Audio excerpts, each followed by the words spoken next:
इस्तेमाल करने के लिए। तो ये उन राज्यों की पुलिस फोर्स से बहुत मजबूत होती है, इनकी ट्रेनिंग काफी मजबूती से दी जाती है। चलो आईटीबीपी के बारे में बता देते हैं। तो ये इंडो तिब्बतियन, तिब्बत क्या है, तिब्बत को चीन ने कब्जा रखा है। तो चीन वाला बॉर्डर, तो तिब्बत तो गया चीन में, तो इंडो चाइना बॉर्डर पर ही अब ये आईटीबीपी रहती है। हालांकि तिब्बतियन कुछ लोग चीन में जाने के इच्छुक नहीं हुए थे, तो वो भारत में ही रहते हैं।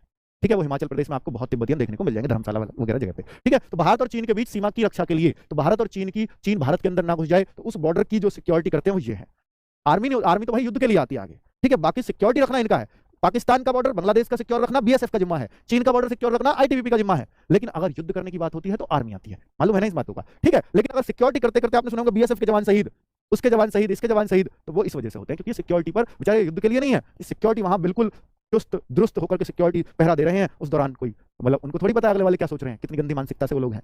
ठीक है, तो इस वजह से कभी कभी आप सुनते होंगे ऐसी बुरी खबरें। चलो, तो ये भी आपको समझ में आ गया। तो एक प्रकार से ये भी आपकी बॉर्डर की पुलिस है, वो रिजर्व पुलिस थी सीआरपीएफ, और ये भी एक पुलिस है। तो बच्चों यहां अगर मैं सैलरी की बात करूं तो सैलरी सबसे अच्छी, क्योंकि पहाड़ी एरिया में एक रिस्क अलाउंस भी दिया जाता है, ऑक्सीजन की भी कमी होती है, कई बार इतनी ऊंचाई पर ये लोग रहते हैं, बहुत ठंड में रहते हैं, तो यहां पर सैलरी बहुत हाई होती है औरों के मुकाबले। जैसे मान लीजिए आप किसी सीआरपीएफ